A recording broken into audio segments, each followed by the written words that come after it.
Australia میں بہت clear ہے، اور سورج وہاں اتنا شدید پڑتا ہے، اتنا شدید پڑتا ہے کہ ایسا لگتا ہے جیسے آپ اے سی کے بیک سائڈ پہ کھڑے ہیں، جلا دینے والی گرمی ہوتی ہے۔ تو میں اور میرے ہمزلف جو تھے وہ لان موونگ کر رہے تھے، یعنی گھاس کاٹ رہے تھے، مشین چلا رہے تھے۔ بابا بلا کی گرمی، اتنی گرمی میں بیان نہیں کر سکتا۔ لان موونگ کرنے کے بعد مشکل سے میرا خیال ہے شاید ہم نے 15-20 منٹ لگائے ہوں گے۔ اس کے فوراً بعد وہ بیٹھ گیا، کہتا ہے یار پانی لا۔ میں اندر گیا، ٹھنڈے پانی گلاس کر کے سامنے رکھے، اور رکھتے ایک دم خیال آیا، کچھ ایسی حالت ہوئی تھی بس گلاس مجھ سے لگاؤں پی جاؤں۔ گلاس اٹھایا ہے تو ایک دن میں خیال آیا کہ میرا مولا حسین جنگ کرتے ہوئے 6 مقام پر رکا۔ حالت دیکھو، میری طرف دیکھو، ایسے جھومتا تھا میرا مولا، کہتا تھا میں پیاسا ہوں، مجھے تھوڑا پانی پلا۔ اب سمجھ میں آئی آپ کی پیاس مجھے بھی لگ رہی ہے اس وقت، میں آپ کی پیاس کو بھی سمجھ سکتا ہوں کون کتنا پیاسا ہے، اور ایک دو تو ایسے پیاسے ہیں کہ وہ گر پڑ سکتے ہیں بے ہوشی کے عالم میں ان کو بھی، میری آنکھیں ان لوگوں کو بھی دیکھ رہی، خدا آپ کو صحت و سلامتی دیکھے۔ تو ایک گلاس پانی کا جو ہم بھر کے ایسے ہی پی جاتے ہیں، جب مشی کرتے ہو، نجف سے کربلا جاتے ہو، رستے میں لوگ پانی پلا رہے ہوتے، رستے میں خیال کر رہے ہوتے، کبھی سوچا کہ اس دوران جب بیویاں گزری ہیں وہاں سے، میرا مولا سجاد کو تو کوئی پتھر مار دو۔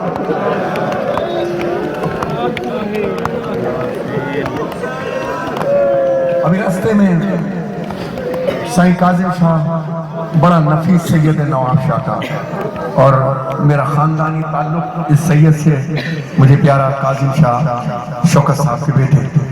میں ان کے یہاں آتا نہیں ہوں، بلکہ میں ان کے یہاں مجلس کرنے خود آتا ہوں اپنی مرضی سے کہ تمہارے گھر مجھے مجلس پڑھنا ہے۔ کچھ لوگ ایسے ہوتے ہیں بابا، میری کوئی کسی سے ڈیمانڈ نہیں ہے، بس دھڑکتا ہوا دل دکھاؤ جس پہ حسین لکھا ہو، کافی ہے۔ تو میں نے صحیح ابھی اتنے سارے میرے ساتھی کربلا میں میرے ساتھ تھے، اور یہاں پہ میرا ایک ساتھی عمران عابدی بھی آیا ہوا ہے ماشاءاللہ۔ وہ عمران عابدی، آپ جتنے بھی پورے پاکستان کے اندر کربلا کے چینل دیکھتے ہیں، نعتیں دیکھتے ہیں، رسول مقبول صلی اللہ علیہ وسلم کے ربیع الاول کے پروگرام میں، وہ عمران عابدی نے پوری دنیا میں محنت کر کے، پورے پاکستان میں محنت کر کے اس کام کو بہت آگے تک بڑھایا۔ آج جو آپ نوخانوں کو کیبلز پہ دیکھتے ہیں، کہاں ہے بھائی عمران عابدی؟ ادھر ہی ہے ماشاءاللہ، اللہ اپنی کی طبیعت عجیب ہو گئی تھی، تو ان سب کے میں ساتھ تھا۔ میں نے مشہد میں پڑھا، پھر قم میں پڑھا، قم کے بعد پھر یہ جو کربلا کا سارا سلسلہ، معجزہ بتا رہا ہوں، کربلا کا سارا سلسلہ کرتے کرتے کرتے کرتے میں نجف آ گیا، اور پھر مولا حسین نے مجھے منبر رئیسی پہ بلایا۔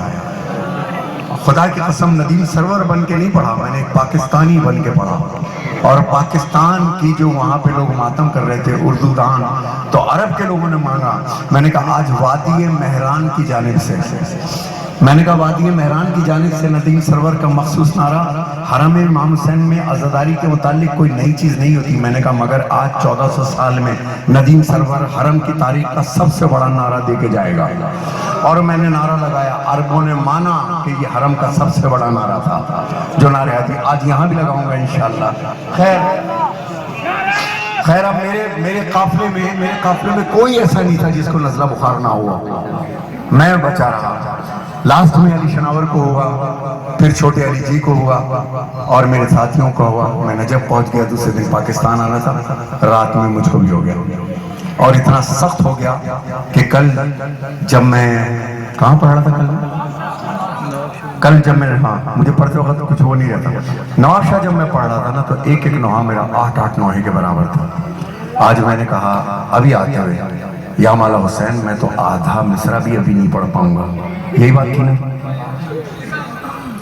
جو میرے ساتھ تھے، میں شاید آدھا مصرع بھی نہیں پڑھ سکتا تھا، میری آواز اتنی بیٹھی تھی، مگر میں نے کہا مولا جواد جعفری اور اس کے بچوں نے بڑی محبت سے بلایا مجھ کو، یا مولا حسین اتنی آواز دے دے کہ آج میں اپنا حق ادا کر سکوں وہاں پر۔ اب آواز سن رہے ہو میری؟ یہ ہے معجزہ آج آپ کا۔ جو شخص ایک لفظ نہیں پڑھ سکتا تھا، اسٹارٹ سن لیجئے اور اب سن لیجئے، اور اب صبح تک پڑھاؤ۔ پروانی بابے یہاں سے نہیں پڑھتا، یہاں دل سے پڑھتا۔ نوحہ خوبصورت آواز کا، نوحہ گلے بازی کا نام نہیں ہے، نوحات دل کے جذبوں کا نام ہے، خدا کوئی غم نہ دے سوائے غم حسین کے۔ اب سنو، اب میں شام غریبہ کا ایک کلام پڑھوں گا، یہ میرا بشارتی کلام ہے۔ آدھی رات چلی گئی تھی، آدھی رات باقی تھی، فجر کا وقت قریب تھا۔